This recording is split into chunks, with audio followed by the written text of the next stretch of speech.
وہاں شعر پڑھنا پڑے. تو میری سب سے گزارش ہے خاص طور سے, کیونکہ مجھے حیرت ہے, بچے یہاں بہت آیا کرتے تھے لیکن 1-2 بچے خالی آ رہے ہیں آج کل, جو اچھی بات نہیں ہے. روزانہ 8-9 بچے ہونا چاہیے کم سے کم. تو میں خاص طور سے خواتین سے گزارش کروں گا کہ وہ اپنے بچوں کو نوحے سلام قطعات یاد کروا کے یہاں بھیجیں, اور روز پڑھنے کے لیے الگ الگ, ابھی 3-4 دن ہیں, تو مجھے امید ہے کہ یہ ایک چھوٹی سی میری گزارش ہے, اس پر آپ لوگ ضرور عمل کریں گے. یہاں شعراء کے لیے جگہ کم ہوتی ہے, جو ابتدا کرتے ہیں ان کے لیے جگہ زیادہ ہوتی ہے, اور جو ہم لوگ چاہتے یہی ہے کہ نئے جو بچے ہیں وہ آگے بڑھیں اور بڑے ہو کر مداح اہل بیت بنیں اور اہل بیت کا پیغام کو آگے پھیلائیں. تو امید ہے کہ لوگ میری اس نئی آواز پر لبیک کہیں گے. نعرہ صلوات.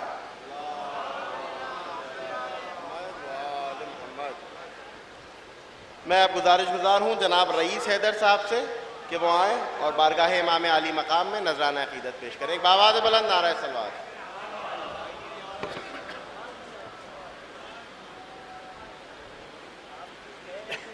ایک نہ ہو کہ چند شعر.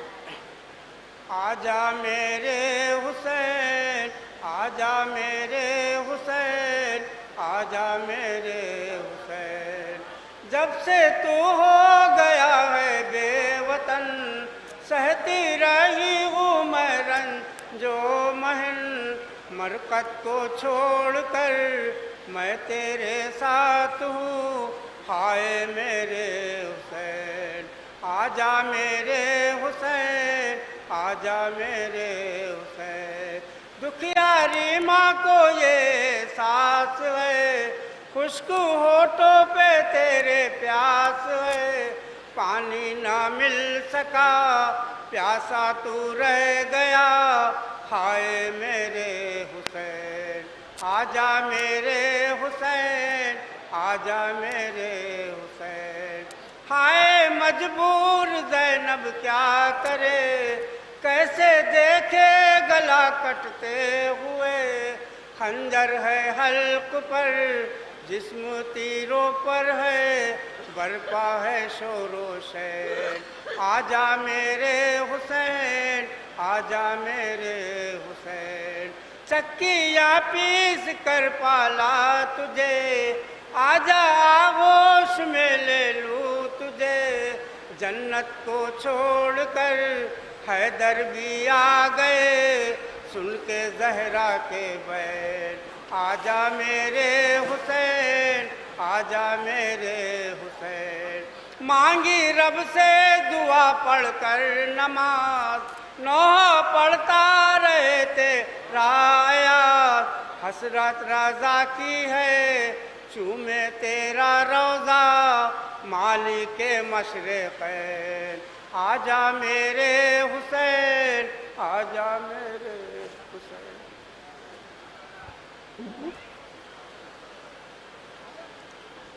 حضرات, مجلس یوم شیرخوار کربلا آج دن میں 3 بجے اسی حسینیہ میں منعقد ہوگی, جس میں خواتین سے کثیر تعداد میں شرکت کی گزارش ہے. مجلس یوم شیرخوار کربلا آج 3 بجے اسی حسینیہ میں منعقد ہوگی.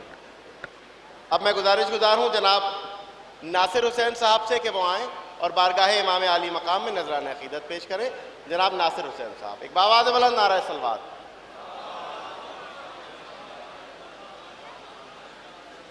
یہ کربلا کی زمین ہے, اسے سلام کرو, ہے اس میں خون حسین, اس کا احترام کرو, بچشم نم کہا بیمار سے یہ زینب نے, ہے بے کفن میرا بھائی, کچھ انتظام کرو،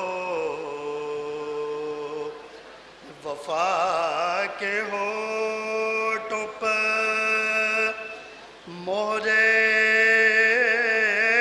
سکوت کہتی ہے، یہ حسین پاس ہیں عباس، کچھ کلام کرو، کہے تو کیسے علمدار سے کہے زینب،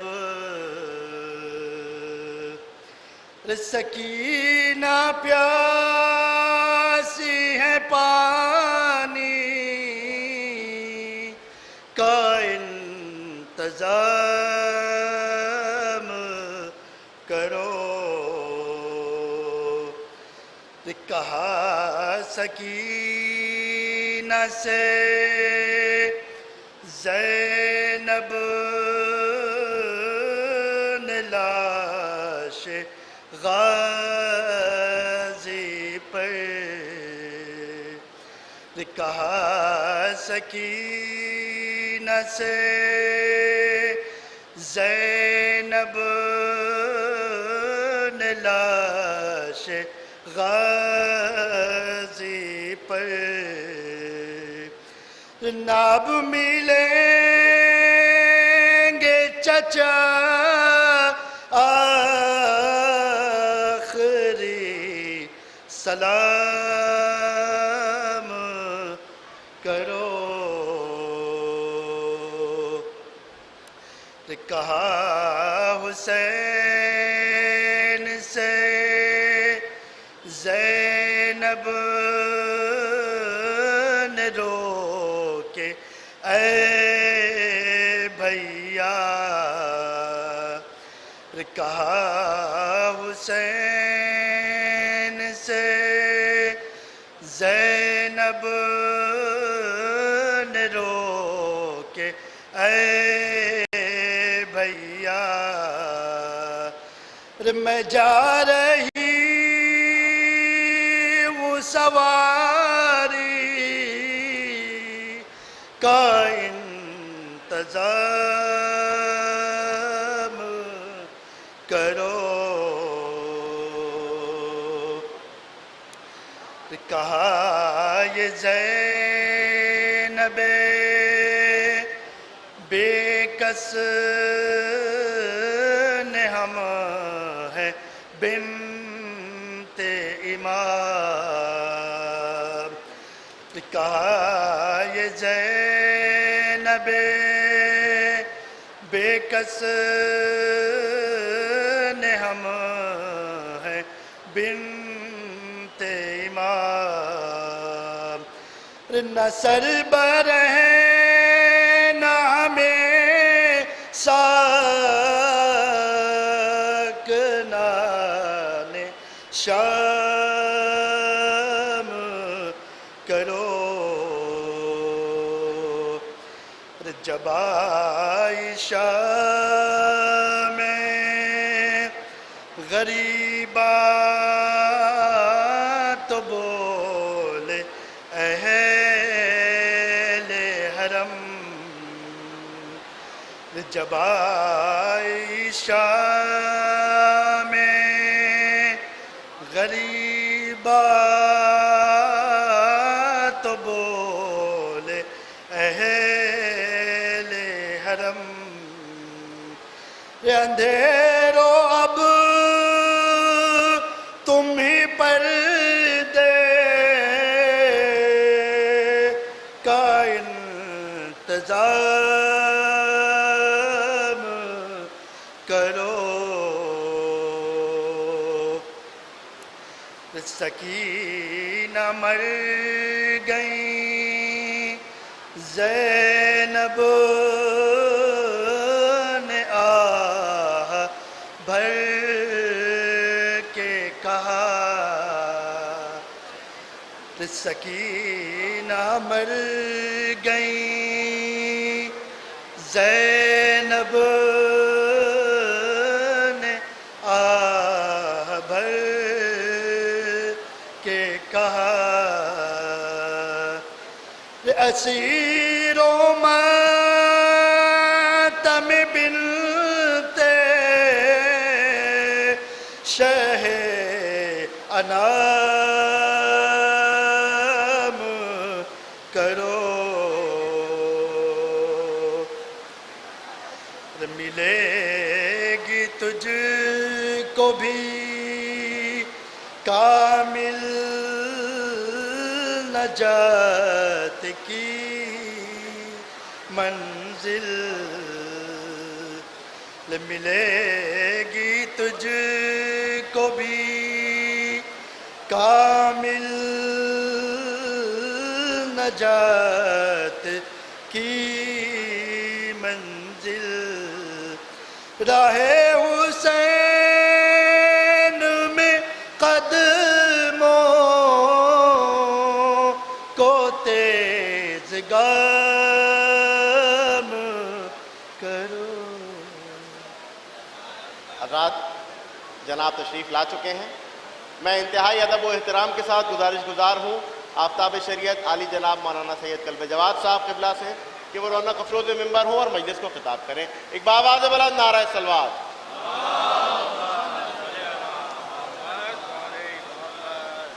ایک اعلان سماعت فرما لیں، مجلس یوم شیرخوار کربلا آج دن میں 3 بجے اسی حسینیہ میں منعقد ہوگی، جس میں خواتین سے کثیر تعداد میں شرکت کی گزارش ہے۔ ایک بآواز بلند نعرہ صلوات۔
فاتحہ۔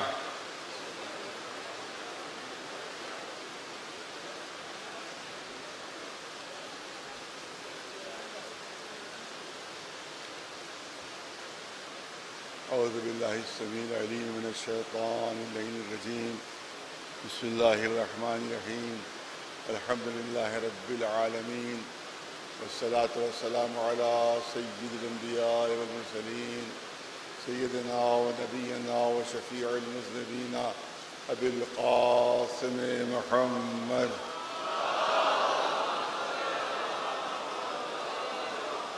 اہل بیتہ الطیبین الطاہرین المعصومین، اما بعد فقد قال رسول اللہ صلی اللہ علیہ وآلہ وسلم انی تارک فیکم الثقلین کتاب اللہ وعطرتی اہل بیتی ما ان تمسکتم بہما لن تضلوا بعدی انہما لن یفترقا حتی یرد علی الحوض۔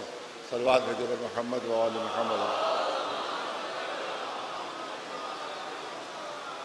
ایک اعلان سماعت فرما لیں کہ 8 محرم کو صبح 8 بجے خیرات خانے میں ایک مجلس عزا منعقد ہوگی اور جس میں میرا ہی بیان ہوگا۔ مجلس کے بعد علم مبارک کی زیارت کرائی جائے گی۔ یہ مجلس کا اعلان ہے۔ اور ایک اعلان اور سماعت فرما لیں کہ انشاءاللہ 7 محرم کو 8 بجے شب رفیق آغا صاحب کے راؤنڈ گیٹ نزد ریلوے برج سٹی اسٹیشن ایک مجلس عزا منعقد ہوگی، جس میں امیر العلماء جناب مولانا سید حمید حسن صاحب قبلہ خطاب فرمائیں گے۔ 7 محرم کو 8 بجے شب یہ مجلس جو ہے وہ منعقد ہوگی۔ ایک اعلان اور اہم ہے کہ آج تک 3 بجے یوم شیر خار کربلا کے نام سے یہاں پہ خواتین کی مجلس منعقد ہوگی، عورتوں کی، اور جس میں جن کے چھوٹے بچے شیر خار بچے ہیں، یعنی 2 سال 2.5 سال تک کے جن کے بچے ہیں، وہ اس مجلس میں شرکت کریں۔ یہاں کے پر مجلس شیر خار کے نام سے یہ مجلس ہو رہی ہے۔ اس میں 3 بجے صرف خواتین کی مجلس ہے، اور وہ خواتین وہ جن کے چھوٹے بچے ہیں، کمسن بچے ہیں، وہ اپنے بچوں کو لے کر یہاں پر آئے انشاءاللہ۔ آج 3 بجے مجلس اسی حسینیہ میں منعقد ہوگی۔ صلوات بھیجیں محمد و آل محمد۔ ظاہر ہے کہ بارش ہے اس میں، اور اسی میں مجلس بھی پڑھنا ہے، اور یہ حدیث وہ ہے کہ جو بالکل متفق علیہ ہے۔ میں نے پہلی مرتبہ کسی حدیث کو عنوان بیان قرار دیا ہے، اور یاد رکھیں کہ حقیقت میں حدیث میں اور قرآن میں بنیادی طور پر کوئی فرق نہیں ہے۔ اس کی دلیل میرے پاس موجود ہے کہ حدیث میں اور اگر وہ حدیث جو ہے متواتر ہے اور تواتر کے ساتھ اگر پہنچی ہے تو اس میں اور قرآن کی آیت میں کوئی فرق نہیں ہے۔ اگر قرآن کی آیت کا انکار کیا جائے تو بھی مسلمان جو ہے وہ کافر ہو جائے گا، اور اگر کسی صحیح اور متواتر حدیث کا انکار ہو تب بھی کافر ہو جائے گا، تب بھی وہ کافر ہو جائے گا۔ کیوں؟ اس لیے کہ قرآن نے اعلان کیا ہے کہ وَمَا يَنطِقُ عَنِ الْهَوَىٰ إِنْ هُوَ إِلَّا وَحْيٌ يُوحَىٰ۔ یہ تو اس وقت تک کلام ہی نہیں کرتے ہیں جب تک کہ اللہ کی وحی نازل نہ ہو جائے۔ جب تک اللہ کی وحی نازل نہ ہو اس وقت تک یہ رسول کلام نہیں کرتے ہیں۔ تو قرآن بھی وحی کی ایک صورت ہے، اور حدیث میں بھی وحی کا دخل ہے۔ وحی کا دخل ہے کیونکہ خاص لفظوں میں اعلان ہے کہ کلام نہیں کرتے جب تک اللہ کی وحی نہ ہو۔ تو اس کا مطلب ہے کہ حدیث بھی وحی الہی کے مطابق ہوتی ہے۔ بس فرق یہ ہوتا ہے کہ قرآن بطور معجزہ ہے، حدیث کو معجزے کے طور پر استعمال نہیں کیا جاتا ہے۔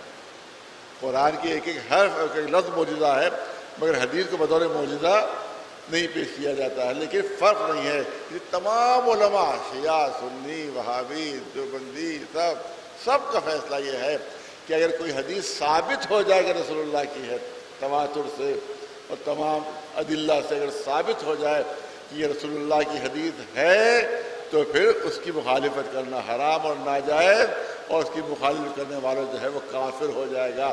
کہ جس طرح سے قرآن کی آیت کا انکار کرنے والا کافر ہو جائے گا، اسی لیے وہ حدیث لفظ ہر حدیث نہیں، حدیثیں تو لاکھوں ہیں، لاکھوں حدیثیں ہیں، لاکھوں حدیثوں کی بات نہیں ہو رہی ہے۔ اس حدیث کی بات ہو رہی ہے کہ جس کو علماء نے اور علم حدیث کے ماہرین نے بتا دیا ہو کہ یہ صحیح بھی ہے اور متواتر بھی ہے۔ متواتر یعنی شروع سے لے کر آخر تک اتنے لوگوں نے اس کو نقل کیا ہے کہ جس کے جھوٹ پر اجتماع ہونا جو ہے وہ ناممکن ہو جائے۔ لہذا ایسی حدیث بھی قرآن کے برابر ٹھہرائی جاتی ہے۔ لہذا یہ حدیث جس کے میں نے آپ کے سامنے پیش کیا ہے، یہ حدیث صحیح بھی ہے، حدیث متواتر بھی ہے۔ یہاں تک کہ صحیح مسلم کہ جو مسلمانوں کی سب سے جو عظیم کتابیں مانی گئی ہیں، صحیح بخاری اور صحیح مسلم میں ہی حدیث موجود ہے، جس میں رسول نے ارشاد فرمایا کہ 2 چیزیں چھوڑ کر جا رہا ہوں، قرآن اور اہل بیت۔ لہذا اگر کوئی اس سے انکار کر رہا ہے تو تمام مسلمان فقہوں کے مطابق وہ کافر اور مشرک ہو جائے گا، اسلام سے خارج ہو جائے گا۔ اس کا مطلب یہ ہے کہ اگر ہمیں مسلمان ہونا ہے تو ہمیں اس حدیث کو ماننا پڑے گا کہ رسول اللہ صرف 2 چیزیں چھوڑ کر جا رہے ہیں، ایک قرآن ہے اور ایک اطرت اور اہل بیت۔ ایک سلوات بھیجو محمد۔ کسی مقام پر میں نے یہ عرض کیا تھا، لیکن میں نے کہا کہ بہت سی باتیں جیسے 20 سال 25 سال پہلے میں نے کہہ دی ہیں، آج کا جو بچہ ہے شاید اس تک وہ بات نہیں پہنچی ہے، لہٰذا میں چاہتا ہوں کہ آج کے بچے اور جوانوں تک بھی وہ باتیں پہنچ جائیں جو ہمارے بزرگوں کو معلوم ہے۔ تو بات بزرگوں کے لیے نہیں ہے، آج کے بچوں اور جوانوں کے لیے یہ بات ہے جو میں پیش کرنا چاہتا ہوں۔ حدیث اگرچہ متواتر ہے، حدیث اگرچہ صحیح ہے، اگرچہ حدیث صحیح مسلم میں موجود ہے، لیکن پھر اعتراض کرنے والے اعتراض کر دیتے ہیں، کہتے ہیں صاحب یہ حدیث ہماری سمجھ میں نہیں آ رہی ہے، یہ حدیث لگتا ہے کہ صحیح نہیں ہے۔ کہ ابھی کیوں، کیا بات ہے، آپ کا کیا دلیل ہے؟ کہ صاحب ہمارے پاس دلیل موجود ہے۔ کیا دلیل ہے؟ کیا دلیل یہ ہے کہ آپ کہتے ہیں رسول نے یہ ارشاد فرمایا کہ میں صرف 2 چیزیں چھوڑ کر جا رہا ہوں، قرآن اور اہل بیت، جبکہ رسول نے تو بہت سی چیزیں چھوڑی تھیں۔ بہت توجہ جو دیکھیے، اس کی مخالفت میں جو پیش کیا جاتا ہے میں چاہتا ہوں عرض کروں تاکہ آج کے بچوں اور جوانوں تک بات پہنچ جائے۔ اگر کوئی اعتراض کرے تو کم از کم اس کے پاس جواب محفوظ ہو۔ یہ میری کوشش رہتی ہے کہ رسول اللہ تو بہت سی چیزیں چھوڑ کر جا رہے تھے، تو اگر یہ رسول اللہ کی حدیث ہوتی تو ان تمام چیزوں کا تذکرہ ہوتا نام بنام، کہ یہ بھی چھوڑ رہا ہوں، یہ بھی چھوڑ رہا ہوں، یہ بھی چھوڑ رہا ہوں، یہ بھی چھوڑ رہا ہوں۔ ارے بھائی بتائیے رسول اللہ کیا کیا چھوڑ کر جا رہے تھے؟ ارے صاحب جہاں قرآن چھوڑا تھا رسول نے، جہاں اہل بیت چھوڑے تھے، وہاں اپنی ازواج بھی تو چھوڑی تھی جو امہات المومنین ہیں، تو ان کا بھی تذکرہ ہونا چاہیے تھا۔ ارے جس مسجد میں خطبہ دیتے تھے وہ مسجد چھوڑ کر جا رہے ہیں، اس مسجد کا بھی ذکر ہونا چاہیے تھا۔ جس ممبر پر خطبہ دیتے تھے اس ممبر کا بھی ذکر ہونا چاہیے تھا کہ وہ ممبر چھوڑ کر جا رہا ہوں، میں مسجد چھوڑ کر جا رہا ہوں، میں اپنی ازواج کو چھوڑ کر جا رہا ہوں، میں امت کو اپنی چھوڑ کر جا رہا ہوں، میں اپنے اصحاب کو چھوڑ کر جا رہا ہوں۔ اتنی چیزیں رسول چھوڑ کر جا رہے تھے، لہذا وصیت میں سب کا تذکرہ ہونا چاہیے تھا، نام بنام رسول کو فرمانا چاہیے تھا کہ میں اتنی چیزیں چھوڑ کر جا رہا ہوں۔ جس ممبر پر خطبہ دیتا تھا اس کو چھوڑ کر جا رہا ہوں، جس مسجد میں نماز پڑھاتا تھا اس کو چھوڑ کر جا رہا ہوں، اپنی ازواج ہیں ان کو چھوڑ کر جا رہا ہوں، اپنے اصحاب و امت ہے ان کو چھوڑ کر جا رہا ہوں، اور قرآن و اہل بیت چھوڑ کر جا رہا ہوں۔ تو پوری تفصیل ہونا چاہیے تھی، لیکن آپ کہتے ہیں رسول اللہ نے صرف 2 چیزوں کا تذکرہ کیا کہ قرآن اور اہل بیت چھوڑ کر جا رہا ہوں۔ تو لگتا ہے کہ یہ حدیث جو ہے وہ قانون کے مطابق نہیں ہے اور یہ عقل و فہم کے مطابق نہیں ہے۔ تو میں کہوں گا مجھے اتنا بتائیے کہ کس چیز کے سلسلے میں انسان کو یہ حق حاصل ہوتا ہے کہ یہ کہہ سکے کہ میں چھوڑ کر جا رہا ہوں، میں چھوڑ کر جا رہا ہوں۔ فرض کیجئے کہ میں کسی جگہ چلا گیا مجلس پڑھنے کے لیے، جب مجلس ختم ہوئی تو میں نے کہا کہ دیکھیں اتنی چیزیں میں یہاں چھوڑ کر جا رہا ہوں۔ لاؤڈ اسپیکر پر مجلس پڑھ رہا تھا، میں نے کہا لاؤڈ اسپیکر میں یہیں چھوڑ کر جا رہا ہوں۔ جس ممبر پر مجلس پڑھ رہا تھا میں نے کہا یہ ممبر بھی میں یہیں چھوڑ کر جا رہا ہوں۔ فرش بچھا ہوا تھا، میں نے کہا اس فرش کو بھی یہیں چھوڑ کر جا رہا ہوں۔ مجمع تھا، کہ اس مجمع کو بھی چھوڑ کر جا رہا ہوں۔ اتنی چیزیں میں یہاں چھوڑ کر جا رہا ہوں، ممبر چھوڑ کر جا رہا ہوں، وہ فرش ہے وہ چھوڑ کر جا رہا ہوں، لاؤڈ اسپیکر چھوڑ کر جا رہا ہوں، مجمع چھوڑ کر جا رہا ہوں، اتنی چیزیں چھوڑ کر جا رہا ہوں۔ تو یاد رکھیے کہ کوئی بچہ بھی اٹھ کر کہہ سکے گا کہ مولانا اس سلسلے میں آپ کو کہنے کا حق نہیں، ان چیزوں کے سلسلے میں آپ کو کہنے کا حق نہیں کہ چھوڑ کر جا رہا ہوں، کیونکہ آپ ممبر اپنے ساتھ نہیں لائے تھے۔ ارے توجہ رہے، ممبر آپ اپنے ساتھ نہیں لائے تھے، لاؤڈ اسپیکر آپ اپنے ساتھ نہیں لائے تھے، فرش آپ اپنے ساتھ نہیں لائے تھے، یہ مجمع آپ اپنے ساتھ نہیں لائے تھے، سب کچھ تو آپ کو یہی ملا ہے۔ ارے توجہ رہے، سب چیزیں تو آپ کو یہی ملی ہیں۔ ہاں اگر گھر سے چلتے وقت 150 روپے جیب میں رکھ کر لائے ہو، ارے توجہ رہے، اگر 150 روپے آپ اپنی جیب میں رکھ کر لائے ہو اس کو چھوڑیے تو ہم سمجھیں گے آپ چھوڑ کر گئے۔ تو ہمیشہ اس چیز کے سلسلے میں انسان کو کہنے کا حق حاصل ہوتا ہے کہ چھوڑ کر جا رہا ہوں جس کو لے کر آیا ہو۔ صاحبان فہم ہے، جس کو لے کر آیا ہو اس کے لیے حق ہوتا ہے کہ چھوڑ کر جا رہا ہوں۔ رسول ممبر لے کر نہیں آئے تھے، یہی ملا تھا، مسجد لے کر نہیں آئے تھے، یہی ملی تھی، اصحاب کو لے کر نہیں آئے تھے، یہی ملے تھے، ازواج کو اوپر سے لے کر نہیں آئے تھے، یہیں کی دیوی لڑکیاں اور خواتین تھیں، لہذا تمام چیزیں لے کر نہیں آئے تھے، لہذا ان کے لیے رسول کو کہنے کا حق نہیں تھا کہ چھوڑ کر جا رہا ہوں، صرف اسی کے لیے حق ہوتا ہے جو لے کر آیا ہو۔ دو چیزیں لے کر آئے تھے، قرآن قلب میں لے کر آئے تھے، اہل بیت صلب میں لے کر آئے تھے، جو لے کر آئے تھے وہی چھوڑ کر جا رہے ہیں۔ صلوات اللہ محمد وآلہ۔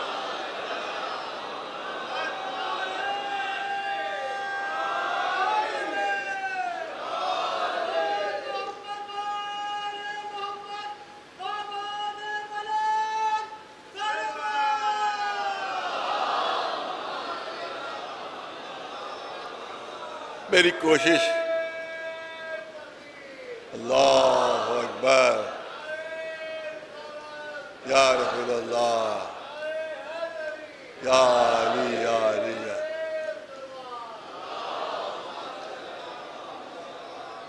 زیادہ وقت نہیں لینا ہے۔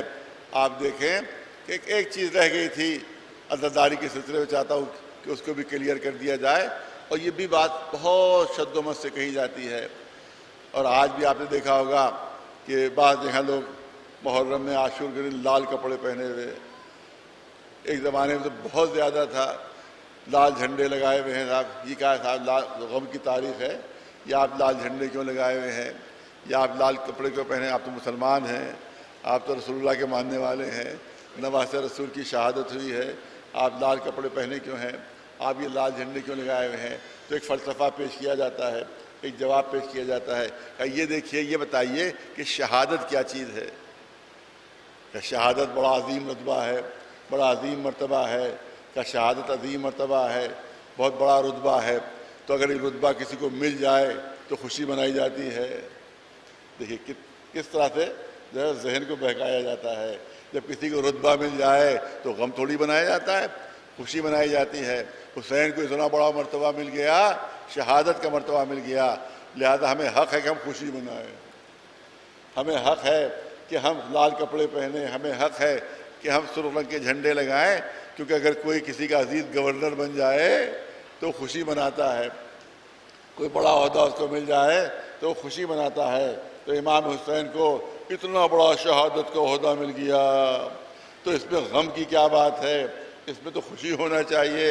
انسان کا ذہن بہک سکتا ہے، بچے کا ذہن بہک سکتا ہے کہ ہاں بات تو صحیح کہہ رہے ہیں کہ جب شہادت مرتبہ ہے، جب شہادت جو ہے کہ عظیم مرتبہ ہے، تو اگر کسی کو عظیم مرتبہ ملے تو پھر غم نہیں منایا جاتا ہے، پھر خوشی منائی جاتی ہے۔ تو میں کہوں گا اپنے فلسفے پر باقی رہیے گا، اپنی منطق پر باقی رہیے گا۔ آپ یہ دیکھیے، آپ کہتے ہیں کہ اگر کسی کو رتبہ مل جائے تو خوشی منانا چاہیے، اگر کسی کو مرتبہ مل جائے تو خوشی منانا چاہیے، اگر کسی کو کوئی عہدہ مل جائے تو خوشی منانا چاہیے۔ تو میں پوچھنا چاہتا ہوں، مجھے اتنا بتائیے کہ آپ نے تو بات کہہ دی، لیکن اپنی بات پر قائم رہیے گا، اپنی بات پر قائم رہیے گا۔ عہدہ مل جائے تو خوشی، اور عہدہ ملتے ملتے نہ ملے، ارے توجہ رہے، اگر عہدہ ملتے ملتے نہ ملے تب بھی خوشی منائی جائے گی؟ نہیں، تب تو تعزیت پیش کی جائے گی۔ کسی کے نام چلا ہوتا کہ بھی اخباروں میں نام آ جاتے ہیں، ارے فلاں صاحب کو وزیر بنایا جائے گا، فلاں صاحب کو یہ عہدہ دیا جائے گا، اخبار میں آ گیا، اور جب فہرست دیکھی تو ان کا نام غائب، ان کا نام غائب ہے۔ معلوم ہوا کہ ملتے ملتے آخر میں پتہ نہیں کیا ہوا، کچھ ایسی سیاست ہوئی کہ ان کا نام عین وقت پر کٹ گیا۔ تو اب پھر بھی کیا مبارکباد دو گے جا کر کہ بڑا اچھا ہوا آپ کا نام فہرست سے کٹ گیا، بڑا اچھا ہوا آپ کو یہ عہدہ نہیں ملا؟ تو اس کا مطلب ہے آپ جب کہتے ہیں کہ جب عہدہ ملنے پر خوشی منائی جاتی ہے، کیونکہ شہادت سب سے بڑا عہدہ ہے، سب سے بڑا مرتبہ ہے، حسین کو یہ عہدہ اور مرتبہ مل گیا، لہذا اس کی خوشی منائی جانا چاہیے، غم نہیں منایا چاہیے۔ تو میں کہتا ہوں کہ اسی بات کو پلٹ دیجئے کہ اگر عہدہ ملتے ملتے رہ جائے اور وہ عہدہ نہ ملے تو کیا تب بھی آپ جا کر مبارکباد دیں گے؟ تب بھی آپ جا کر خوشی منائیں گے؟ نہیں، بلکہ اس کے بعد جتنے چاہنے والے ہیں ان کی آنکھوں میں آنسو ہوں گے، جتنے ماننے والے ہیں ان سب کے سر جھکے ہوں گے، پتہ نہیں کیا بات ہو گئی، عین وقت پر نام کٹ گیا، ورنہ جو مونے عزیز دار تھے وہ تو وزیر بننے والے تھے، وہ تو گورنر بننے والے تھے، وہ بھی غمگین ہے کہ جس کو عہدہ نہیں ملا، چاہنے والے بھی غمگین ہیں۔ تو مجھے یہ بتاؤ اسماعیل کو شہادت ملنے والی تھی، توجہ رہے، اسماعیل کو شہادت ملنے والی تھی، مگر ملتے ملتے نہیں ملی، ملتے ملتے نہیں ملی۔ شہید ہوئے تھے؟ نہیں، شہید نہیں ہوئے تھے، ملتے ملتے نہیں ملی۔ تو شہادت جیسا عظیم مرتبہ اس سے اسماعیل محروم رہ گئے، تو اب عید کیوں منا رہے ہو؟ اب خوشی کیسے؟ اب 10 بقرعید کو، 10 ذی الحجہ کو یوم غم ہونا چاہیے، عید نہیں ہونا چاہیے۔ ایک صلوات بھیجے بلند آواز پر محمد والے۔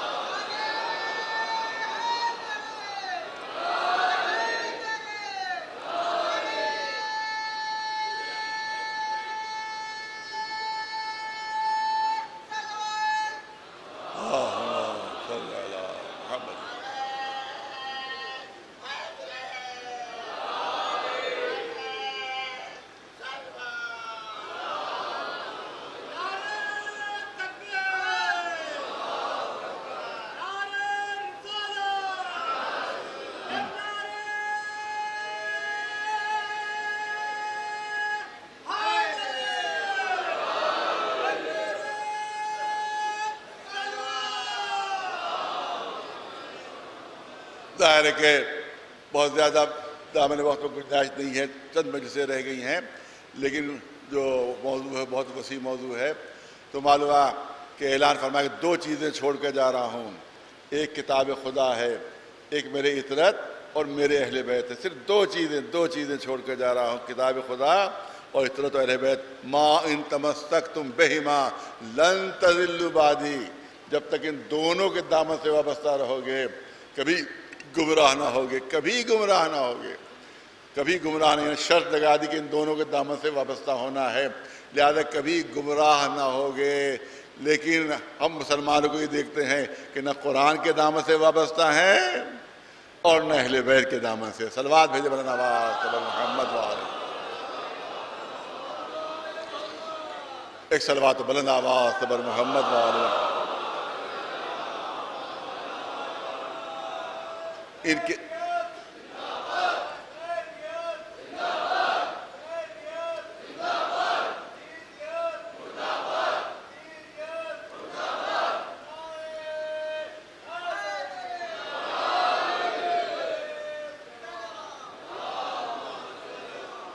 میں نے کہا ہمیشہ میری کوشش یہ رہتی ہے کہ 2-2-4 والی گفتگو ہو، کوئی مبہم بات نہ ہو، کوئی ایسی بات نہ ہو کہ جو کسی کی سمجھ میں نہ آئے۔ کوشش یہ ہوتی ہے کہ چھوٹا بچہ بھی بات سمجھ جائے۔ بات مشکل ہوتی ہے، لیکن کوشش یہ ہوتی ہے کہ مشکل بات کو اتنی آسانی سے پیش کر دیا جائے کہ وہ چھوٹے بچے بھی سمجھ جائے۔ کل میں نے وہ جو زبردست مسلمانوں میں حدیث مشہور ہے کہ جس کی بنیاد پر کہا جاتا ہے کہ صاحب یہ خلفائے راشدین ہیں، یہ خلفائے راشدین ہیں، اس میں مولا علی کو بھی شامل کیا جاتا ہے تاکہ ہم لوگ بھی خاموش ہو جائیں کہ ان کو بھی تو شامل کر دیا گیا ہے۔ خلفائے راشدین ہیں، خلفائے۔ کل میں نے آپ کے سامنے حدیث بیان کی تھی کہ وہ حدیث پوری کیا ہے حدیث، اور پہلی بات تو یہ ہے کہ صحیح بخاری میں ہے نہ صحیح مسلم میں ہے، بلکہ ان کے علاوہ جو کتابیں ہیں ان میں کہا جاتا ہے کہ جب تک صحیح بخاری میں نہ ہو ہم نہیں مانیں گے۔ من کنت مولا ہو فہذا علی مولا۔ کہا بھئی یہ حدیث آپ نہیں مانتے؟ کہ نہیں مانتے۔ کیوں نہیں؟ صحیح بخاری میں نہیں ہے، صحیح بخاری میں نہیں ہے، اس لیے ہم اس کو نہیں مان سکتے۔ جب تک صحیح بخاری شریف میں نہ ہو اس وقت تک ہم تسلیم نہیں کریں گے، اس وقت تک۔ اور دوسرے درجے پر بھی صحیح مسلم ہے کہ اس میں بھی ہونا چاہیے، لہذا اس میں بھی نہیں ہے، لہذا ہم اس کو کیسے مان لیں، کیسے تسلیم کر لیں؟ تو اس کا مطلب ہے کہ صحیح بخاری میں کیونکہ نہیں ہے اس لیے نہیں مانتے۔ تو یہ حدیث صحیح بخاری میں کہاں ہے؟ کل میں نے آپ کے سامنے پڑھ کر سنائی تھی کہ دیکھو میرے بعد شدید اختلافات ہوں گے، علیکم بسنتی و سنت الخلفاء الراشدین، لہذا میری سنت سے تمسکو بہا۔ یہ جملے ہیں آخر کے، تمسکو، ان سے متمسک ہو جاؤ، ان سے متمسک ہو جاؤ، ان سے تمسک حاصل کرو، یہ رسول نے فرمایا، یہ ان کی حدیث ہے، ہماری نہیں حدیث، یہ ان کی حدیث ہے کہ ان سے متمسک ہو جانا، میری سنت سے اور سنت خلفائے راشدین سے متمسک ہو جانا۔ اور اس کے بعد ایک لفظ اور اس دفعہ کیا تھا رسول نے جو نہیں بیان کیا جاتا، اس کو کاٹ دیا جاتا ہے، اس کو حذف کر دیا جاتا ہے، سنت خلفائے الراشدین المہدیین۔ یہ جملہ، یہ لفظ ساتھ ساتھ ہے کہ یہ مہدی ہیں، یہ راشدین بھی ہیں اور یہ مہدی بھی ہیں۔ کبھی آپ نے سنا کہ یہ لفظ استعمال کیا ہو کسی نے؟ نہیں، علماء اہل سنت میں کوئی کبھی کسی نے آج تک نہیں سنا کہ کسی نے یہ بھی لفظ استعمال کیا مہدیین، کیونکہ ان کو ڈر لگتا ہے مہدی استعمال کرتے ہوئے، لفظ مہدی استعمال کرتے ہوئے ڈر لگتا ہے، کیونکہ ان میں کوئی مہدی ہے ہی نہیں، وہاں کوئی مہدی ہے ہی نہیں۔ اور یہاں رسول کی حدیث اگر صحیح مان لیا جائے تو خلفائے راشدین وہی ہے کہ جن میں مہدی موجود ہے۔ ایک صلوات بھیجے بلا نواز محمد والے۔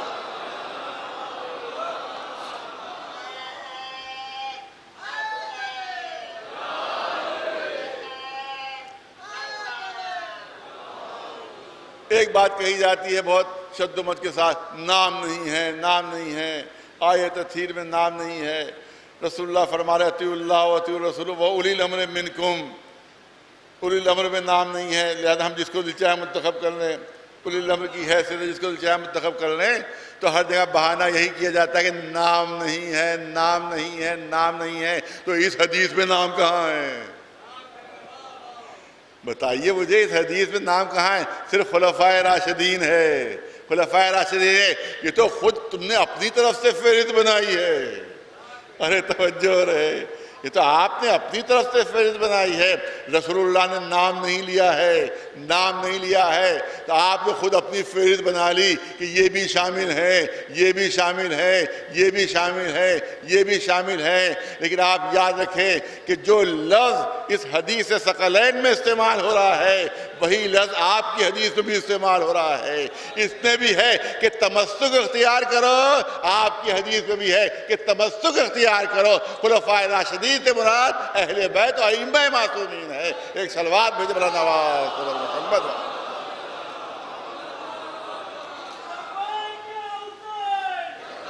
یا حسین بیت، یا حسین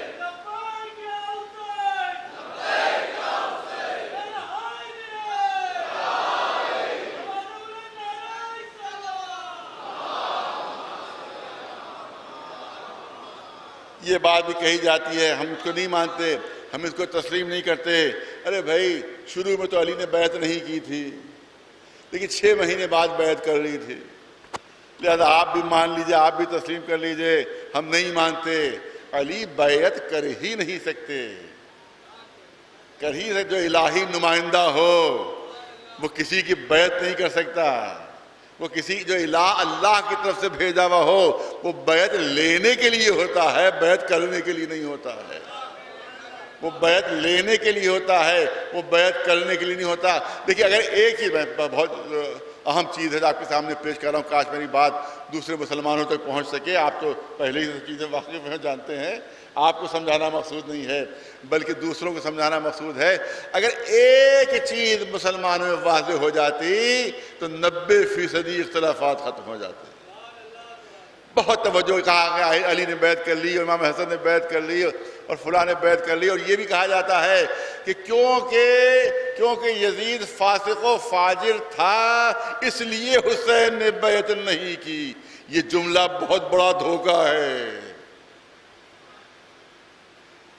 نہیں، توجہ رہجر کرنا چاہتا ہوں، بہت بڑا دھوکہ اس جملے سے دیا جاتا ہے کہ اگر یزید فاسق و فاجر نہ ہوتا تو حسین بیعت کر لیتے اس کے، کیونکہ فاسق و فاجر تھا، کیونکہ فاسق و فاجر تھا اس لیے حسین نے بیعت نہیں کی۔ بہت بڑا دھوکہ دیا جاتا ہے جملہ کہہ کے، یہ جملہ کہہ کے بہت بڑا دھوکہ دیا جاتا ہے۔ حقیقت یہ ہے کہ اگر آسمان سے اترا ہوا فرشتہ کیوں نہ ہوتا تب بھی حسین بیعت نہیں کرتے۔ بہت توجہ رہے. اگر سلمان وقت ہوتا تب بھی بیعت نہیں کرتے, اگر ابو ذر زمان ہوتا تب بھی حسین بیعت نہیں کرتے, کیونکہ حسین بیعت لینے آئے ہیں, بیعت کرنے نہیں آئے ہیں. یہ اولی الامر ہے, اولی الامر بیعت لیتا ہے, بیعت کرتا نہیں ہے. ایک صلوات بھیجو محمد وعلیہ.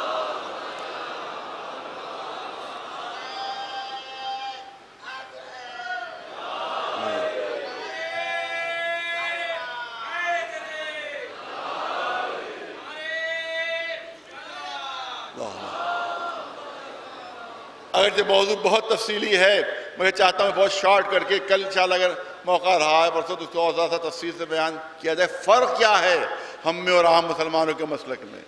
بنیادی فرق ہے. اگر یہ بات مسلمانوں کی سمجھ میں آ جائے تو میں نے کہا 90% مسائل حل ہو جائیں گے. ان کے یہاں ہمارے یہاں دوسرے فرقوں میں بیعت کرنے کے بعد امام بنتا ہے. توجہ رہے, بیعت کی تب وہ رہبر بنے, بیعت کی تب وہ حکمراں بنے, بیعت کی تب وہ امام بنے, بیعت کی تب وہ رسول کے جانشین بنے. تو اس کا مطلب یہ ہے کہ بیعت پہلے ہوتی ہے, عہدہ بعد میں ہوتا ہے. ارے توجہ چاہوں گا آپ حضرات کی جہاں تک بات پہنچ رہی ہے کہ ہمارے یہاں مسلمانوں کو دوسرے فرقوں میں بیعت پہلے, بہت توجہ رہے لفظوں پر, بیعت پہلے ہوتی ہے, عہدہ بعد میں ہوتا ہے.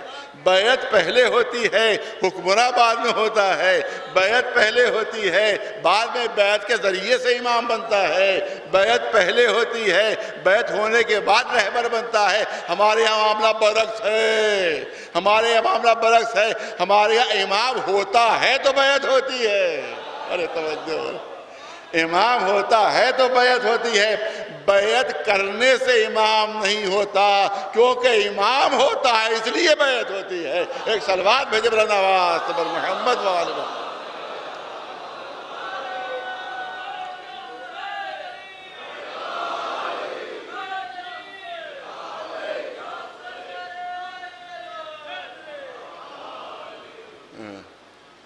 ایک صلوات بھیجے بلند آواز سے بر محمد وآل محمد. ایک تو امام زمانہ ٹرسٹ کے سلسلے میں گزارش ہے کہ بہت بڑی خدمتیں اس کے ذریعے ہو رہی ہیں, لہذا اس میں زیادہ سے زیادہ تعاون کیجیے. اور ایک اناؤنسمنٹ جو کل میں نے کیا تھا پرسوں, اس میں تھوڑی سی یہ تبدیلی آئی ہے, کیونکہ ہمارے ڈی ایم, پہلے یہ تھا کہ ڈی ایم صاحب کے بنگلے کے اوپر یہ پروٹیسٹ ہوگا, لیکن ڈی ایم صاحب کی طرف سے تحریر آ گئی ہے اور انہوں نے ہمارے مطالبوں کو مان لیا ہے اور پولیس کو لکھ دیا ہے کہ وہاں جو ہے وہ کارروائی کی جائے. لیکن پولیس جو ہے وہ تھوڑی سی آناکانی کر رہی ہے, لہذا اب وینیو بدل دیا گیا ہے, اس کا وینیو بدل دیا گیا ہے, جگہ بدل دی گئی ہے. اب ڈی ایم صاحب کے بنگلے کے سامنے نہیں ہوگا, اب سی پی صاحب کے بنگلے کے سامنے, جو پولیس کمشنر ہے ان کے سامنے وہ ماتم ہوگا. اور اس میں میں نے پہلے ہی کیا کہ میں اکیلا جاؤں گا, میری طرف سے کسی کو دعوت نہیں ہے. کمشنر صاحب کا بنگلہ جو ہے وہ سہارا گنج جو ہے, سہارا کیا کہتے ہیں اس کو, سہارا گنج ہی کہتے ہیں اس کو, سہارا گنج کے پیچھے, حضرت گنج میں سہارا گنج کے پیچھے ان کا بنگلہ ہے. لہٰذا میں وہاں جاؤں گا اور جتنی دیر چلا جائے گا مجھ سے, کہ دونوں پیروں میں آپریشن ہے, تو چل کے جاؤں گا, ورنہ اس کے بعد ویل چیئر پر بیٹھ کے جاؤں گا. اور وہیں جا کر میں وہاں پر ماتم کروں گا احتجاج کے طور پر, کیونکہ اتنا بڑا نقصان ہمارے قوم کو کیا جا رہا ہے. اور پولیس جو ہے وہ کانوں میں تیل ڈالے بیٹھی ہوئی ہے. ہمارے علماء کی وہاں بے حرمتی ہوئی, علماء کے ساتھ بدتمیزی کی گئی, لیکن اس کی کوئی بھی سنوائی نہیں ہو رہی ہے. لہذا اس کے خلاف, حکومت کے خلاف نہیں ہے, حکومت کے خلاف مظاہرہ نہیں ہے, بلکہ پولیس کی نااہلی کے خلاف مظاہرہ ہے. پولیس کی نااہلی کے خلاف, کیونکہ یہ جا کے کہتے ہوں گے جا کر کہ ارے صاحب دیکھیے آپ کی حکومت کے خلاف مظاہرہ کیا جا رہا ہے. تو میں کہہ رہا ہوں کہ جن لوگوں نے حکومت کو بدنام کیا ہے ان کے خلاف مظاہرہ ہے, اپنی نااہلی کے ذریعے سے, کہ جن کی نااہلی کی وجہ سے رزلٹ اتنے خراب ہوئے ہیں ان کے خلاف مظاہرہ ہے. لہذا یہ پولیس کے خلاف مظاہرہ ہوگا انشاءاللہ, جس میں اپنا اعلان کر رہا ہوں کہ میں اکیلا جاؤں گا, اور وہ کل انشاءاللہ اس مجلس کے بعد یہ مظاہرہ ہوگا. صلوات بھیجے بر محمد وآل محمد. اور دوسرا اعلان میں پھر کر دوں, سو مجمع کب تھا کہ آج 3 بجے سے پہر اسی حسینیے میں یوم جناب علی اصغر منایا جائے گا. اس میں خواتین, وہ خواتین بھی وہ جن کے پاس شیر خوار بچے ہیں, چھوٹے اور معصوم بچے ہیں, مائیں ہیں جو اپنے بچوں کو لے کر یہاں پر آئیں، اور 3 بجے یوم شیرخوار منایا جائے، جس میں میری اہلیہ محترمہ جو ہے وہاں پر مختصر مصائب وہاں پر ہوں گے، یہاں پر منایا جائے گا۔ لہٰذا خواتین سے گزارش ہے کہ 3 بجے سے پہر میں اس مجلس میں ضرور شرکت فرمائیں۔ صلوات بھیجیں بر محمد و آل محمد۔ دامن وقت میں ظاہر زیادہ گنجائش، میں نے کہا یہ اگر مسئلہ واضح ہو جائے، یہ مسئلہ اگر واضح ہو جائے تو میں چاہتا ہوں، سمجھتا ہوں کہ 90% اختلافات ختم ہو جائیں، کہ وہاں بیعت ہونے کے بعد رہبر بنتا ہے، اور یہاں جو رہبر ہوتا ہے اس کی بیعت کی جاتی ہے۔ یہاں امامت پہلے ہے، بیعت بعد میں ہے، اور عام مسلمانوں میں بیعت پہلے ہے، امامت بعد میں ہے۔ یہی یہ فرق ہے، اگر سمجھ میں آ جائے۔ یا آپ یاد رکھیے کہ رسول اللہ بیعت کے بعد رسول نہیں بنے تھے۔ کیا جب مسلمانوں نے بیعت کر لی کچھ لوگوں نے تو وہ رسول بنے؟ جتنی بیعتیں ہیں سب اعلان رسالت کے بعد ہیں، جتنی بیعتیں ہیں سب اعلان رسالت کے بعد ہیں۔ بہت توجہ چاہوں گا، غدیر میں اعلان امامت پہلے ہوا ہے، بیعت بعد میں ہوئی ہے۔ ایک صلوات بھیجے بلند آواز بر محمد والا۔ اعلان ولایت 2 4 والی گفتگو ہو رہی ہے، دل میں بٹھا لیے میرے جملوں کو، کہیں بھی آپ پیش کر سکتے ہیں کہ بنیادی فرق کیا؟ بنیادی فرق یہی ہے۔ اگر اس کو مسلمان سمجھ لیں تو میں نے کہا 90% اختلافات ختم ہو جائیں گے، کہ وہاں بیعت پہلے ہے، عہدہ بعد میں ہے۔ یہاں عہدہ پہلے سے ہوتا ہے، بعد میں بیعت لی جاتی ہے۔ وہاں بیعت پر توجہ رہے، بیعت ہونے کے بعد لائق احترام ہوتا ہے۔ بیعت ہونے سے پہلے تو وہ معمولی صحابہ تھے، جب بیعت کر لی تب حکمراں بن گئے، اب تخت پر بیٹھ گئے، اب لائق احترام۔ بہت توجہ رہے جملوں پر، بیعت کرنے کے ہونے کے بعد وہ لائق احترام بنتا ہے۔ ہمارے یہاں برعکس ہے، جو لائق احترام ہوتا ہے اس کی بیعت ہوتی ہے۔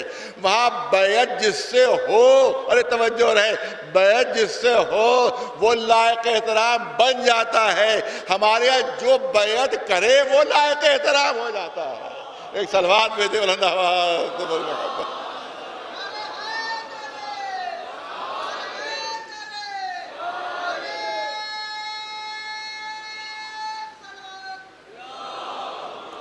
میدان غدیر ہے، رسول 3 دن تک روکے ہوئے ہیں، 3 دن تک روکے ہوئے ہیں۔ بیعت کر کے جانا ہوگا، بیعت کر کے جانا ہوگا، اسی لیے کچھ کجاوے رسول نے روک لیے تھے۔ ارے توجہ رہے، ارے کیا رسول یہ نہیں کر سکتے تھے؟ اشارہ کرتے اور مدینے سے منبر آ جاتا۔ ارے جس سے کمتر درجے کے لوگوں نے بلقیس کا تخت منگوا لیا تھا، جو کمتر درجے کے تھے انہوں نے ایک اشارے پر تخت بلقیس منگوا لیا تھا، تو کیا رسول میں اتنی طاقت نہیں تھی کہ ایک اشارہ کرتے اور مدینے سے منبر آ جاتا اور اسی میں بیٹھ کے پورا خطبہ دیتے تھے؟ نہیں، کچھ کجاووں کو منتخب کیا، ان کجاووں کا منبر بنے گا۔ معلوم تھا کہ امامت علی کے اعلان کے بعد کچھ لوگ فرار کرنے لگیں گے، کچھ لوگ بھاگنے کی کوشش کریں گے۔ جیسے یہاں آپ کر سکتے ہیں کہ کبھی کبھی دوستی میں ہوتا ہے، کوئی بہت زیادہ جانے کا اصرار کر رہا ہو، ارے صاحب دیر ہو رہی ہے، میں جا رہا ہوں، میں خود ہی ڈرائیو کر کے آیا ہوں اور میں جانا چاہتا ہوں، تو آپ نے کہا ذرا سا گاڑی کی کنجی دیجیے گا، مجھے ضرورت ہے۔ انہیں گاڑی کنجی دی، آپ نے جیب میں رکھ لی، اب کیسے جاؤ گے؟ تو بھائی گاڑی کنجی تو میری جیب میں ہے۔ تو اس زمانے میں گاڑیاں ہوتی ہیں، اس زمانے میں اونٹ ہوتے تھے کہ جن پر کجاوے رکھے ہوتے تھے، جس پر سفر ہوتا تھا۔ اس لیے رسول نے وہ کجاوے پہلے ہی ضبط کر لیے کہ بیعت لیے بغیر جانے نہیں دوں گا۔ ایک صلوات بھیجے مولانا آواز بر محمد۔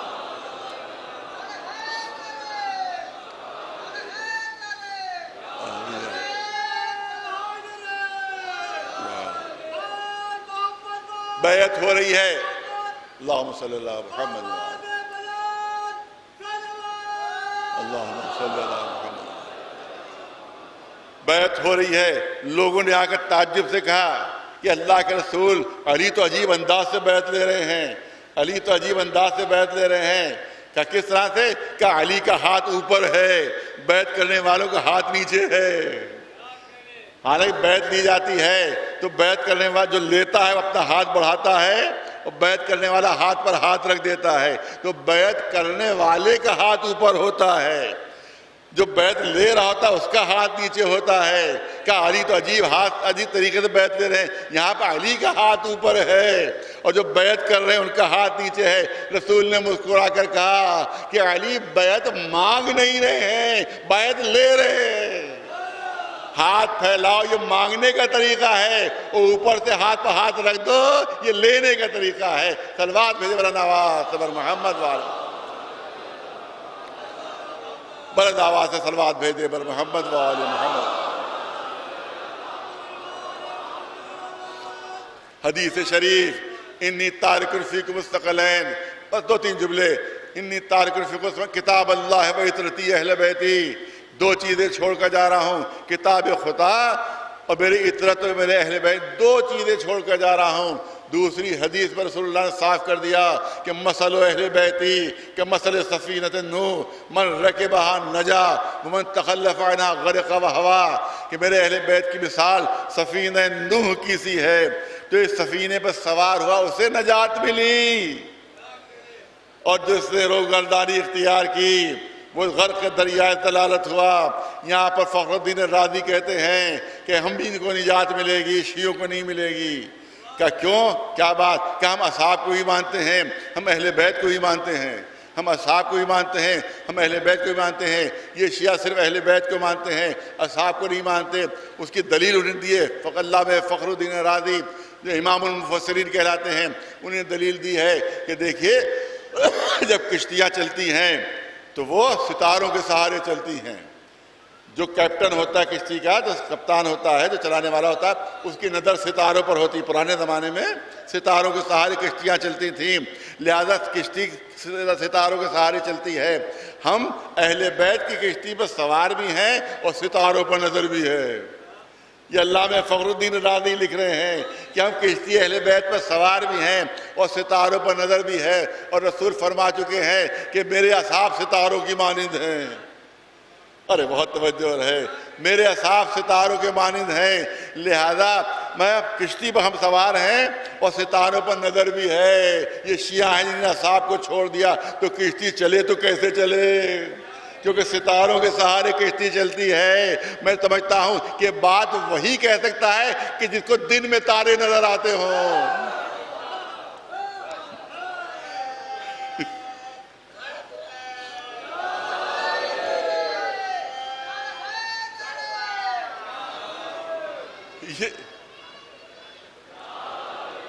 یہ جملہ اللہم صلی اللہ، یہ جملہ وہی کہہ سکتا ہے کہ جس کو دن میں تارے نظر آتے ہوں۔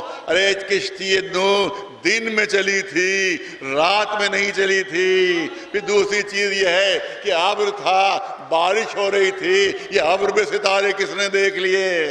اس کا مطلب یہ ہے کہ ستاروں کے سہارے نہیں چل رہی تھی، مشیت کے اشاروں پر چل رہی تھی۔ ایک صلوات بلند آواز سے بر محمد وآلہ۔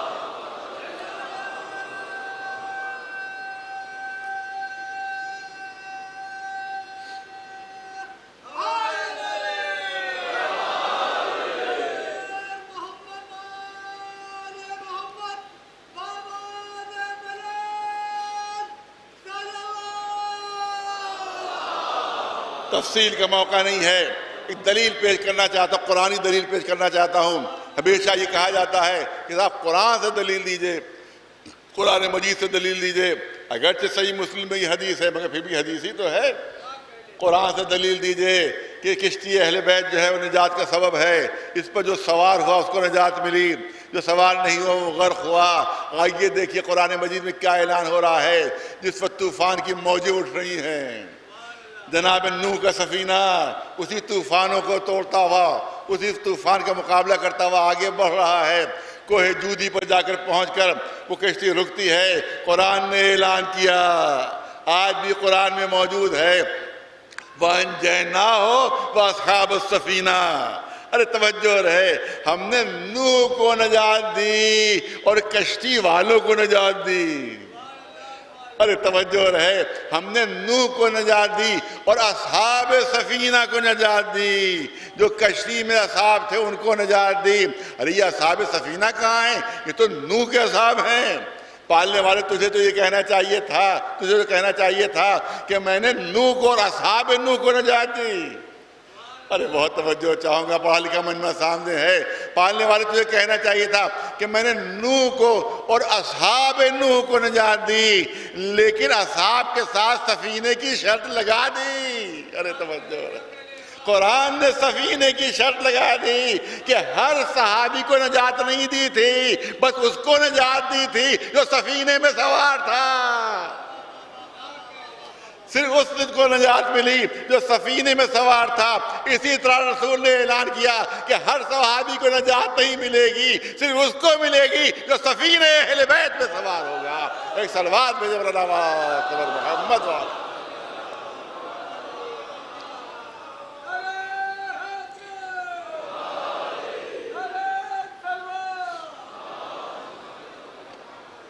بہت اس میں تفصیل ہے، انشاءاللہ زندگی کی حیات رہی تو اس پر مزید عرض کیا جائے گا. تو یہی امام حسین کے لیے ارشاد ہو رہا ہے جس کو میں نے عرض کیا کہ ان الحسین مصباح الہدی و سفینۃ النجاۃ. میرا حسین وہ ہے جو ہدایت کا چراغ بھی ہے اور نجات کا سفینہ بھی ہے. یہی حسین ہیں جنہیں کربلا کے میدان میں اپنا سب کچھ لٹا کر، بارگاہ الہی میں اپنا سب کچھ لٹا کر اسلام کو بچایا، اسلام کی حفاظت کی. جب چلے تھے مدینے سے تو امام حسین کا صرف اتنا ہی جملہ تھا جو تاریخ میں درج ہے کہ میرے نانا کے دین، اگر تو میرے سر کے بغیر نہیں بچ سکتا تو اے تلواروں آؤ میرا سر حاضر ہے، اے تلواروں آؤ میرا سر حاضر ہے. لیکن جب کربلا کے میدان میں پہنچے اور جب اسلام کی بے کسی دیکھی، اسلام کی بے بسی دیکھی، تو حسین کے پاس جو کچھ تھا سب لٹا دیا. گویا حسین کربلا کے میدان میں اعلان کر رہے تھے کہ اے اسلام، اگر تیرے بازو کمزور ہیں تو گھبرانا نہیں، میرے بھائی عباس کے بازو حاضر ہیں.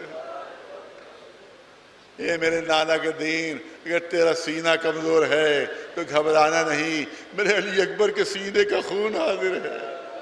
اے میرے نانا کے دین، اگر تیرا جسم پامال کیا جا رہا ہے تو تیرا جسم پامال نہیں ہونے دوں گا، چاہے میرا بھتیجا زندگی ہی میں پامال ہو جائے.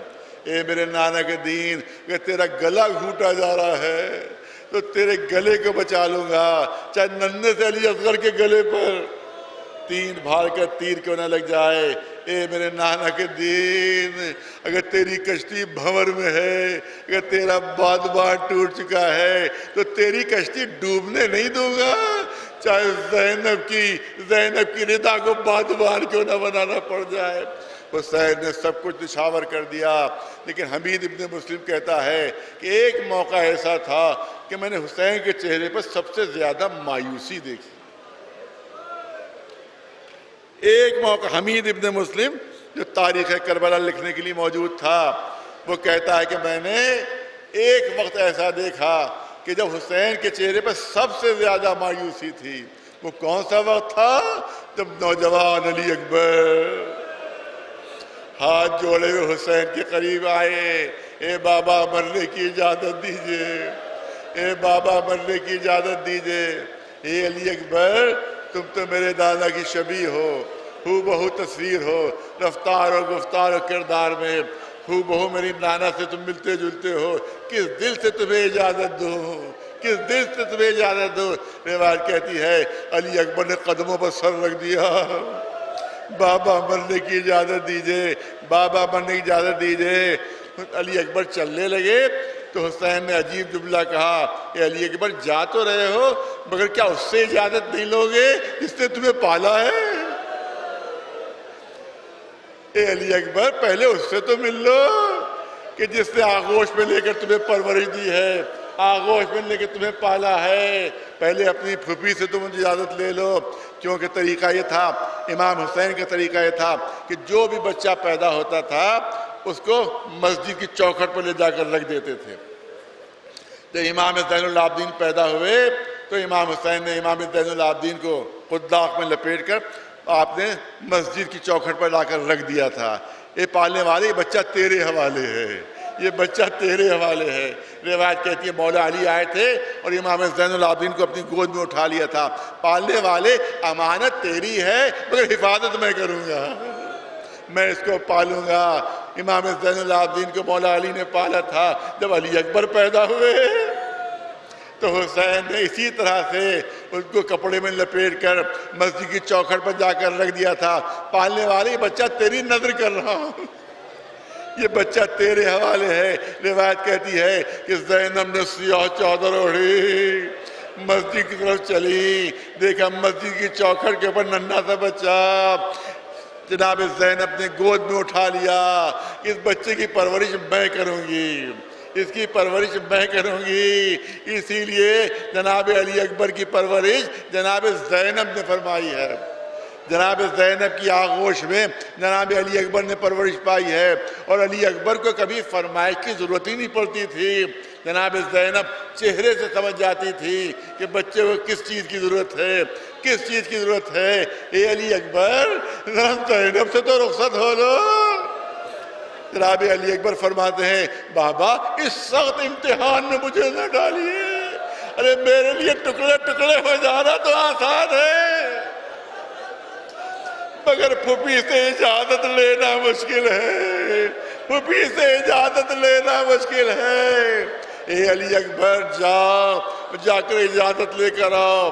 جناب علی اکبر اس خیمے میں داخل ہوئے کہ جس میں جناب زینب تھیں۔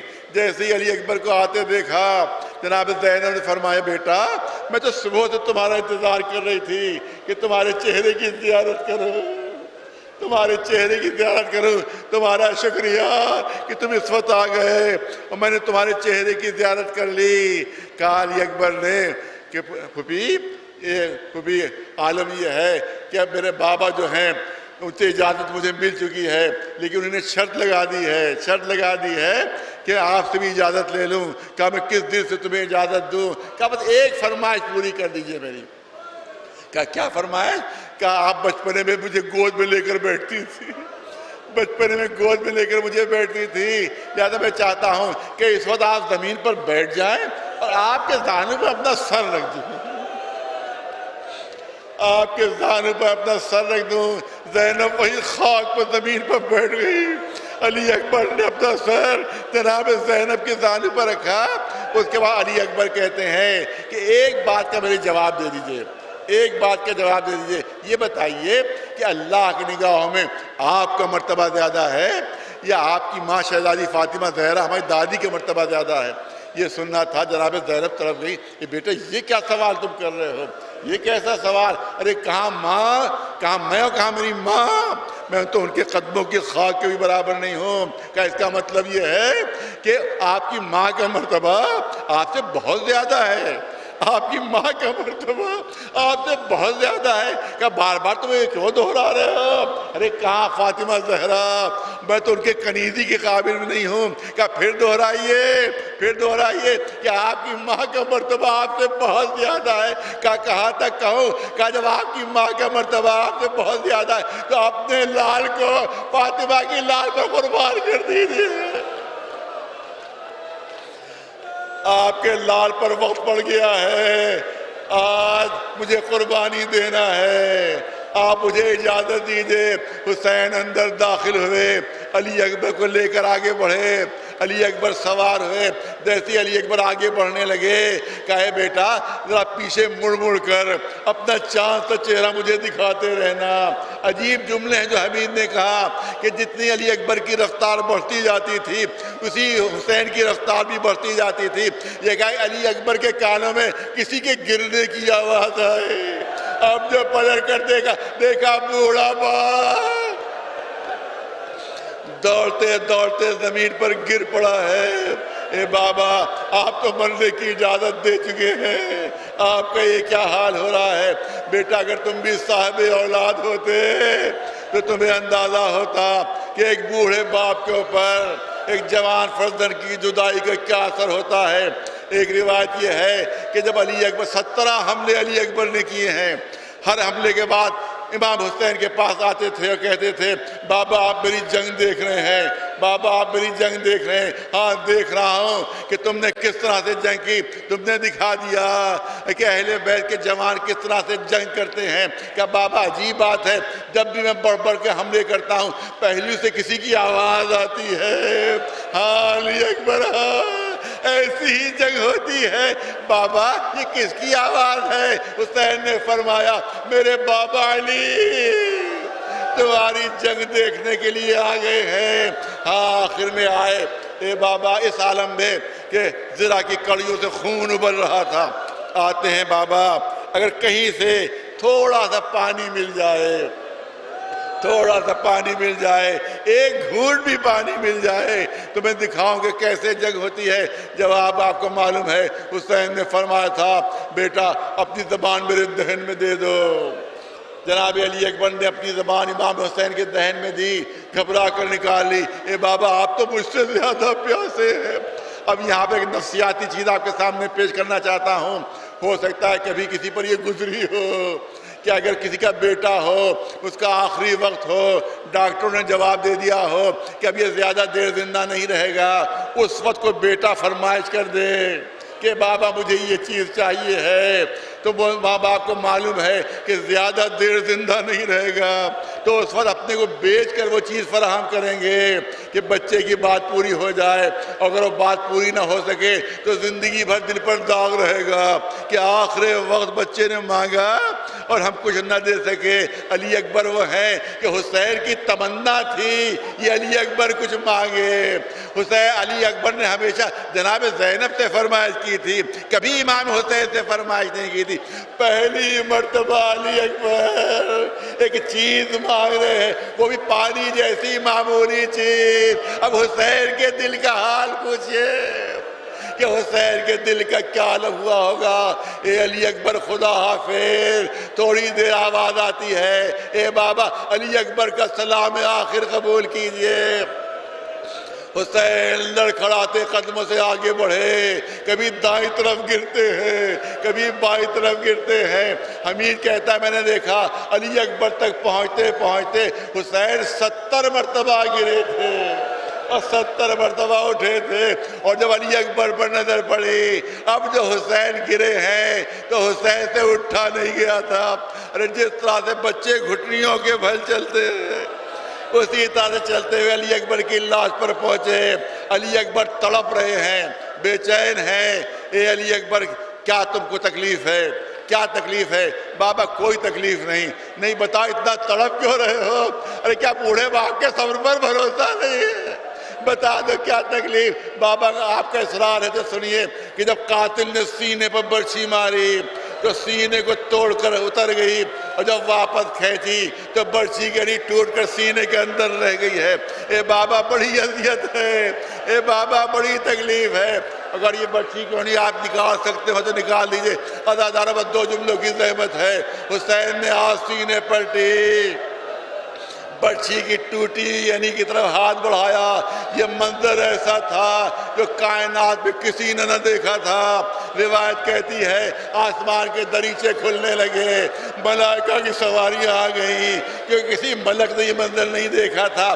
سارے انبیاء آ گئے، کسی نبی نے یہ منظر نہیں دیکھا تھا کہ بوڑھا باپ اپنے ہاتھوں سے جوان بیٹے کے سینے سے برچھی کی یعنی کھینچ رہا ہو۔ تمام جنات آ گئے، رسول آ گئے، علی آ گئے، آواز آئی اپنی اپنی نگاہیں جھکا لو۔ اب فاطمہ زہرا کی سواری کربلا کے میدان میں پہنچ رہی ہے۔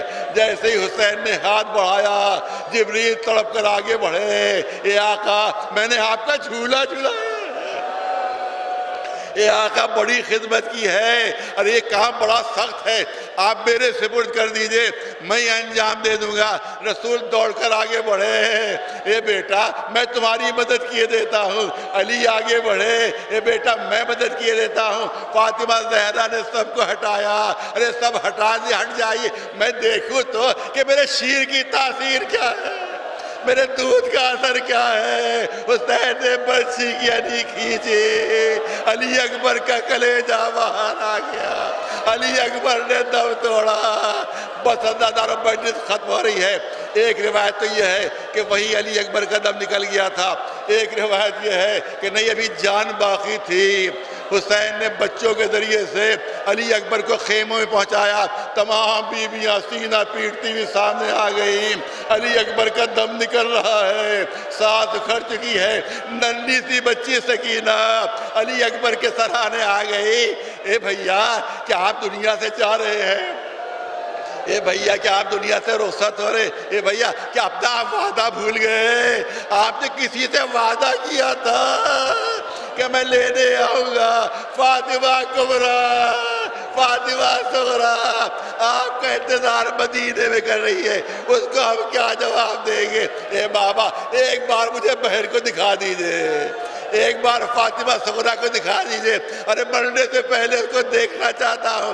حسین نے دو انگلیاں بلند کی، علی اکبر اس میں دیکھو کیا نظر آ رہا ہے؟ کہا مدینہ نظر آ رہا ہے۔ کہا اور دیکھو کیا نظر آ رہا ہے؟ محلے بنی ہاشم نظر آ رہا ہے۔ اور دیکھو کیا نظر آ رہا ہے؟ ارے جس گھر سے ہم رخصت ہوئے تھے وہ گھر نظر آ رہا ہے۔ کہا آپ کو دیکھو، کہا گھر کی چوکھٹ پر ایک ننھی سی بچی ایک نقش قدم پر سر رکھے ہوئے پکار رہی، اے بھیا تمہاری بہن تمہارا انتظار کر رہی ہے۔ اے علی اکبر یہ فاطمہ صغریٰ ہے جو تمہاری منتظر ہے، بتاؤ بچی کو کیا جواب دیں؟ سَيَعْلَمُ الَّذِينَ ظَلَمُوا أَيَّ مُنْقَلَبٍ يَنْقَلِبُونَ أَلَا لَعْنَةُ اللَّهِ عَلَى الْقَوْمِ الظَّالِمِينَ۔